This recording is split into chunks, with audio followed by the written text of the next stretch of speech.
আসসালামু আলাইকুম। সবাইকে স্বাগত জানাচ্ছি আমাদের হাতে থাকা সর্বশেষ আন্তর্জাতিক সংবাদে। আপনাদের সাথে আছি আমি আফনান করিম। শুরুতেই সংবাদ শিরোনাম।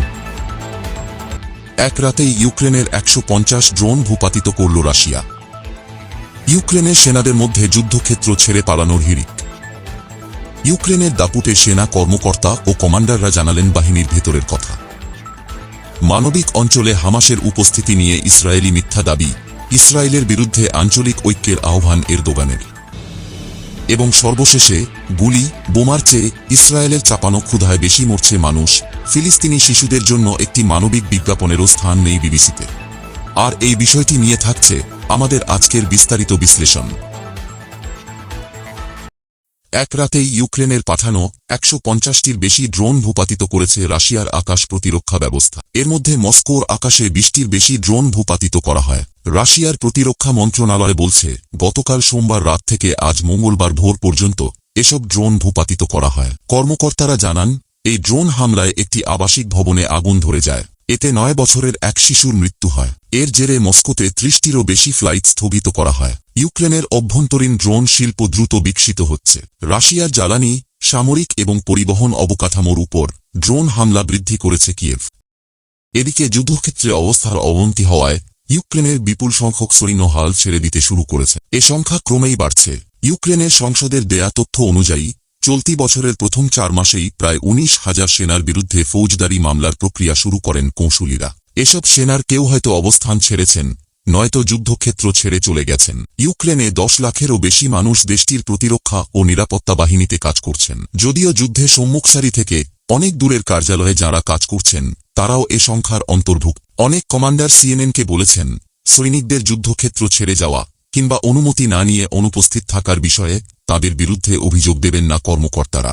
কোনো শাস্তি ছাড়াই সেনাদের স্বেচ্ছায় ফিরিয়ে আনতে রাজি করানোর প্রত্যাশা করছেন তারা। সেনাদের যুদ্ধক্ষেত্র ছেড়ে যাওয়া বা ছুটি ছাড়াই অনুপস্থিত থাকার বিষয়টি আইনত অপরাধ। কিন্তু এখন বিষয়টি এতই সাধারণ হয়ে গেছে যে ইউক্রেনের সরকার এ সংক্রান্ত আইন পরিবর্তন করেছে। নতুন আইন অনুযায়ী যদি কেউ প্রথমবারের মতো এ কাজ করে তাহলে তা অপরাধ হিসেবে গণ্য হবে না। ইউক্রেনের পূর্বাঞ্চলে যুদ্ধের কেন্দ্রস্থল হয়ে উঠেছে পোকরোভস্ক। রুশ সামরিক বাহিনী শহরটির দিকে কয়েক মাস ধরেই অগ্রসর হচ্ছে। কিন্তু ইউক্রেনের প্রতিরক্ষা ব্যবস্থা ভেঙে পড়তে শুরু করায় সাম্প্রতিক সপ্তাহগুলোয় রুশ সেনাদের গতি বেড়েছে। রাশিয়ার প্রেসিডেন্ট ভ্লাদিমির পুতিন স্পষ্ট করেছেন, তার লক্ষ্য হল ইউক্রেনের ডোনেটস্ক ও লুহানস্ক অঞ্চলের সম্পূর্ণ নিয়ন্ত্রণ নেয়া। আর এ লক্ষ্য অর্জনের গুরুত্বপূর্ণ পদক্ষেপ হতে যাচ্ছে পোকরোভস্কের দখল। পোকরোভস্ক অঞ্চলটি একটি গুরুত্বপূর্ণ সামরিক ও সরবরাহ কেন্দ্র। ফিল্টার পর্যন্ত ধূমপান না করে একটি সিগারেট কখনোই ফেলেন না ডিমা। শেষ টান দিতে হাত পোড়ানোর ঝুঁকিও নেন। রাশিয়ার সঙ্গে যুদ্ধে লম্বা সময় ধরে ইউক্রেনীয় বাহিনীর হয়ে সম্মুখসারিতে লড়েছেন এই সেনা কর্মকর্তা। ব্যাটালিয়ন কমান্ডার হিসেবে ৮০০ সেনার দায়িত্বে ছিলেন ডিমা। বেশ কিছু ভয়ঙ্কর ও রক্তাক্ত যুদ্ধে লড়েছেন তিনি। সবশেষ ইউক্রেনের কৌশলগতভাবে গুরুত্বপূর্ণ পূর্বাঞ্চলীয় শহর পোকরোভস্কের কাছে যুদ্ধ করেন ডিমা। শহরটি বর্তমানে রাশিয়ার কাছে পতনের দ্বারপ্রান্তে। ডিমার বেশিরভাগ সৈন্য এখন মৃত অথবা মারাত্মকভাবে আহত। তাই যথেষ্ট হয়েছে ভেবে তিনি দায়িত্ব থেকে অব্যাহতি নিয়েছেন। কিয়েভ অফিসে সামরিক বাহিনীর অন্য কাজে যোগ দিয়েছেন তিনি। অফিসের বাইরে দাঁড়িয়ে একটি পর একটি সিগারেট টানতে টানতে কফিতে চুমুক দিচ্ছিলেন ডিমা। এ সময় সিএনএনকে বলেন, চোখের সামনে নিজ ব্যাটালিয়নের সেনাদের একের পর এক মৃত্যু তিনি আর নিতে পারছিলেন না। ২.৫ বছর ধরে রাশিয়ার সঙ্গে রক্তক্ষয়ী যুদ্ধে ইউক্রেনের সেনাবাহিনীর অনেক ইউনিট ধ্বংস হয়ে গেছে। কমে গেছে নতুন করে সৈন্য মোতায়েন। এর ফলে সৈন্যদের বড় একটি অংশই ক্লান্ত ও আশাহত হয়ে পড়েছে। বিশেষ করে পোকরোভস্কের কাছে ও পূর্বাঞ্চলের অন্যান্য সম্মুখসারির পদাতিক বাহিনীতে পরিস্থিতি ভয়াবহ আকার ধারণ করেছে। এসব এলাকায় রুশ সেনাদের অগ্রগতি দমিয়ে রাখতে হিমশিম খাচ্ছেন ইউক্রেনীয় সেনারা। ওই এলাকায় সাম্প্রতিক সময়ে লড়েছেন কিংবা সামরিক ইউনিটগুলোর তত্ত্বাবধানে ছিলেন এমন ৬ কমান্ডার ও সেনা কর্মকর্তার সঙ্গে কথা বলেছে সিএনএন। তাঁরা জানান, অবাধ্যতা ও দলত্যাগ এখন বড় সমস্যা হয়ে দাঁড়িয়েছে। বিশেষ করে নতুন নিয়োগপ্রাপ্ত সৈন্যদের মধ্যে এ প্রবণতা বেশি। ডিমাসহ ওই ৬ কর্মকর্তার মধ্যে ৪ জন বিষয়টির সংবেদনশীল প্রকৃতির কারণে সংবাদ মাধ্যমে তাদের নাম পরিবর্তন বা গোপন রাখার অনুরোধ জানিয়েছেন। তাছাড়া সংবাদ মাধ্যমের সঙ্গে তাদের কথা বলার অনুমতি নেই। সাম্প্রতিক সময়ে পোকরোভস্কে লড়াই করা একটি ইউনিটের কমান্ডার সিএনএনকে বলেন, সক্রিয় সব সেনা সদস্য তাদের অবস্থান না ছাড়লেও বেশিরভাগই ছাড়ছেন। নতুন সেনারা এখানে আসার পর বুঝতে পারেন যুদ্ধ কতটা কঠিন। তারা শত্রুদের নিক্ষেপ করা অনেক ড্রোন, কামান ও মোটরের গোলার মুখোমুখি হন। ওই কমান্ডার আরও বলেন, যুদ্ধক্ষেত্রে সেনারা যদি একবার বেঁচে যান এরপর তারা আর সেখানে ফিরতে চান না। কেউ হয়তো যুদ্ধক্ষেত্রে যেতে অস্বীকৃতি জানান, কেউ আবার সেনাবাহিনী ছেড়ে দেওয়ার উপায় খোঁজার চেষ্টা করেন। যুদ্ধে শুরুর দিকে যারা স্বেচ্ছায় অংশ নিয়েছিলেন তাদের চেয়ে নতুন নিয়োগপ্রাপ্ত সেনাদের একেবারেই ভিন্ন পরিস্থিতির মুখে পড়তে হয়েছে। লড়াইয়ে অংশ নেওয়া ছাড়া তাদের কোনো বিকল্প ছিল না। গত বসন্তে ইউক্রেনে নতুন আইন কার্যকর হওয়ার পর তারা যুদ্ধে যোগ দেওয়ার ডাক পান। সরকার ডিমোবিলাইজেশন আইন সামনে না আনা পর্যন্ত আইনত তারা যুদ্ধক্ষেত্র ছাড়তে পারছেন না, যদি না বিশেষ অনুমতি পান। স্পষ্টত এ সমস্যার অনেক আগেই সেনাবাহিনীর ইউনিটগুলোতে শৃঙ্খলা সংক্রান্ত সমস্যা দেখা দিয়েছিল। গত শীত ও বসন্তে কঠিন পরিস্থিতির মধ্যে পড়েন ইউক্রেনীয় সেনারা। তাদের কাছে মার্কিন সামরিক সহায়তা আসতে কয়েক মাস দেরি হয়ে যায়, ফলে গোলাবারুদের তীব্র সংকট হয়। সৈন্যদের মনোবলেও ব্যাপক ফাটল দেখা দেয়। অনেক ইউক্রেনীয় সেনা সিএনএনকে জানিয়েছেন যুদ্ধক্ষেত্রে প্রায় সময় তারা ভালো অবস্থানে থাকতেন এবং শত্রুপক্ষকে স্পষ্টভাবে এগিয়ে আসতে দেখতে পেতেন, কিন্তু তাদের কাছে কোনো কামান থাকত না। অনেকে আবার পদাতিক বাহিনীকে যথেষ্ট সহায়তা দিতে না পারায় অপরাধবোধে ভোগার কথাও জানিয়েছেন। ইউক্রেনের সেনা কর্মকর্তা অ্যান্ড্রি হোরেৎস্কি তাঁর ইউনিট বর্তমানে চাসিভ ইয়ার এলাকায় লড়ছে। পূর্বাঞ্চলের আরেক গুরুত্বপূর্ণ যুদ্ধক্ষেত্র এটি। তিনি বলেন, যুদ্ধের এক একটি দিন অনেক বেশি লম্বা হয়। সেনারা ছাউনি দেওয়া পরীক্ষার ভেতরে রাত কাটান এবং 24 ঘণ্টায় দায়িত্ব পালন করেন। তারা গুলি করতে না পারলে রুশ সেনারা বাড়তি সুবিধা পান। তারা শত্রুদের এগিয়ে আসার শব্দ শুনতে পান। তারা জানেন যে যদি গুলি ছুড়তে পারতেন তাহলে এমনটি ঘটত না। কর্মকর্তা সেরহি সেহৎস্কি সিএনএনকে বলেন, 3-4 দিন পর পর তাঁর ইউনিট থেকে কিছু সেনা অন্যত্র চলে যান। নতুন করে সেনারা আসেন, কিন্তু একের পর এক ড্রোন হামলায় এ প্রক্রিয়া বেশ বিপজ্জনক হয়ে উঠেছে। ফলে সেনারা লম্বা সময় ধরে ইউনিটে থাকতে বাধ্য হচ্ছেন। কোনো সৈনিককে সর্বোচ্চ 20 দিন পর্যন্ত থাকতে হয়েছে। যুদ্ধক্ষেত্রে অবস্থার অবনতি হওয়ায় বিপুল সংখ্যক সেনা হাল ছেড়ে দিতে শুরু করেছেন। এ সংখ্যা ক্রমেই বাড়ছে। এসব সেনার কেউ হয়তো অবস্থান ছেড়েছেন, নয়তো যুদ্ধক্ষেত্র ছেড়ে চলে গেছেন। পোকরোভস্কের ইউক্রেনীয় সেনারা যুদ্ধ পরিস্থিতির একটি ভয়াবহ চিত্র তুলে ধরেছেন। কিয়েভের বাহিনীগুলো স্পষ্টত সংখ্যায় ও অস্ত্রশস্ত্রে রুশ বাহিনীর তুলনায় পিছিয়ে পড়েছে। কিছু কমান্ডারের অনুমান, প্রতি 10 জন রুশ সেনার বিপরীতে একজন ইউক্রেনীয় সেনা যুদ্ধ করছেন। এর বাইরেও অভ্যন্তরীণ বেশ কিছু সমস্যায় জর্জরিত ইউক্রেনের সেনারা। পোকরোভস্কে যুদ্ধরত একটি ব্রিগেডের এক সেনা কর্মকর্তা নিরাপত্তাজনিত কারণে নাম গোপন রাখার শর্তে বলেন, ইউনিটগুলোর মধ্যে দুর্বল যোগাযোগ ব্যবস্থা একটি বড় সমস্যা হয়ে দাঁড়িয়েছে। বেশ কিছু ক্ষেত্রে সেনারা যুদ্ধক্ষেত্রের পূর্ণাঙ্গ চিত্র অন্য ইউনিটের কাছে প্রকাশ করছেন না, কারণ এটি পরিস্থিতিকে আরও খারাপভাবে উপস্থাপন করবে বলে ভয় পান সেনারা।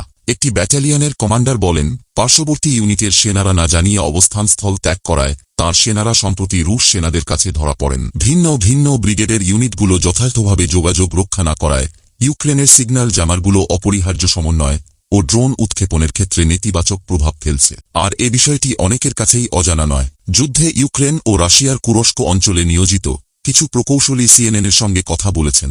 তাদের দক্ষিণ পোক্রোভস্ক থেকে সম্প্রতি কুরস্কে মোতায়েন করা হয়। কিয়েভ গত মাসে কুরস্কে অতর্কিতে হামলা চালায়। মস্কো কিছু বুঝে ওঠার আগেই দ্রুত এ রুশ ভূখণ্ডের 30 কিলোমিটার ভেতরে ঢুকে পড়ে ইউক্রেনের সেনাবাহিনী। কুরস্কে অভিযান ইউক্রেনের ক্লান্তশ্রান্ত সেনাদের মাঝে প্রাণের সঞ্চার ঘটিয়েছে। তবে ইউক্রেনের প্রকৌশলীরা রাশিয়ার ভেতরে হামলার কৌশল সম্পর্কে অতটা নিশ্চিত ছিলেন না। একের পর এক সিগারেট ধরিয়ে জেগে থাকার চেষ্টা করছিলেন প্রকৌশলীরা। প্রকৌশলীদের একজন নাম প্রকাশ না করার শর্তে বলেন, রাশিয়ায় প্রবেশের বিষয়টি অদ্ভুত ঠেকছিল, কারণ রাশিয়ার সঙ্গে যুদ্ধে আমাদের নিজেদের মাটি ও দেশ রক্ষা করার কথা ছিল, অথচ এখন আমরা অন্য দেশের ভূখণ্ডে লড়াই করছি। ইউক্রেনের সেনা প্রধান স্বীকার করছেন, সেনাদের মনোবল কমে যাওয়া এখনও একটি সমস্যা। তিনি বলেন, মনোবল বাড়ানো তাঁর কাজের একটি গুরুত্বপূর্ণ অংশ। এদিকে গাজার প্রতিরোধ সংগঠন হামাস দাবি করেছে, খান ইউনিসের মাওয়াসি অঞ্চলে ইসরায়েলি হামলার সময় তাদের কোনো যোদ্ধা উপস্থিত ছিল না। ইসরায়েলি সামরিক বাহিনী এ এলাকায় হামাসের একটি কমান্ড সেন্টার ধ্বংস করার দাবি করলেও হামাস এ অভিযোগ সম্পূর্ণ অস্বীকার করেছে। তারা একটি বিবৃতিতে জানায়, এই ধরনের অভিযোগ সম্পূর্ণ মিথ্যা এবং ভিত্তিহীন। মঙ্গলবার সকালেই গাজার সিভিল ডিফেন্স সংস্থা জানায়, খান ইউনিসের মাওয়াসি মানবিক এলাকায় ইসরায়েলি হামলায় অন্তত 40 জন নিহত এবং 7 জন আহত হয়েছেন। ইসরায়েলি বাহিনীর মতে হামলার লক্ষ্য ছিল হামাসের একটি গুরুত্বপূর্ণ কমান্ড সেন্টার, যা সেখান থেকে পরিচালিত হচ্ছিল। তবে হামাসের পক্ষ থেকে এ দাবি প্রত্যাখ্যান করে বলা হয়েছে, সেখানে কোনো ধরনের সামরিক উপস্থিতি ছিল না। এই হামলা বাস্তুচ্যুতদের তাঁবুগুলিকে সরাসরি আঘাত করেছে, যেখানে 15 জন মানুষ এখনও নিখোঁজ রয়েছেন। মাওয়াসি এলাকায় একটি বিশাল গর্ত সৃষ্টি হয়েছে এবং এতে পুরো পরিবার মাটির নিচে চাপা পড়েছে। সিভিল ডিফেন্সের মুখপাত্র মাহমুদ বাসাল ঘটনার ভয়াবহতা তুলে ধরে বলেছেন, এই হত্যাকাণ্ডে পরিবারগুলো যেন একেবারে বালুর নিচে হারিয়ে গেছে। পুরো এলাকা ধ্বংসস্তূপে পরিণত হয়েছে। ইসরায়েলি সামরিক বাহিনী তাদের অভিযানের কারণ হিসেবে জানিয়েছে, হামাস বারবার মানবিক অঞ্চলগুলোকে অপব্যবহার করে সন্ত্রাসী কার্যকলাপ পরিচালনা করছে। এটা ইসরায়েলের জন্য হুমকি তৈরি করছে। তারা দাবি করেছে, এই ধরনের স্থাপনাগুলোর মাধ্যমে হামাস ইসরায়েলি সেনাদের ওপর আক্রমণ চালিয়ে যাচ্ছে। অন্যদিকে ইসরায়েলের আগ্রাসন মোকাবিলায় আঞ্চলিক ঐক্য প্রতিষ্ঠার আহ্বান জানিয়েছেন তুরস্কের প্রেসিডেন্ট রিসেপ তাইপ এরদোগান। একই সঙ্গে সম্ভাব্য হুমকির বিষয়ে সতর্ক থাকার কথা জানিয়েছেন তিনি।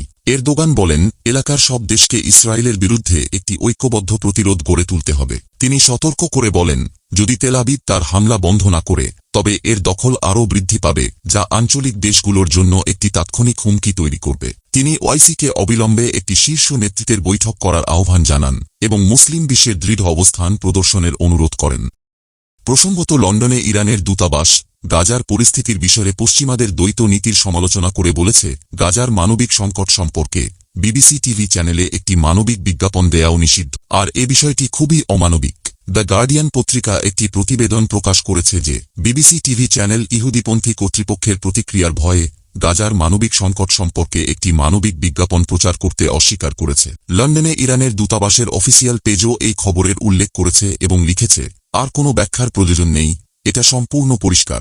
এমনকি তারা ফিলিস্তিনি জনগণের সুবিধার জন্য একটি মানবিক বিজ্ঞাপনের অনুমতি দেয় না। বিশ্বের কয়েকটি দেশ ইরানের দাবির সঙ্গে সুর মিলিয়ে ইসরায়েলি উপনিবেশবাদী শাসন বিলুপ্ত করার ও ইহুদিদেরকে তাদের নিজ নিজ দেশে ফিরে যাওয়ার জোরালো দাবি জানাচ্ছে।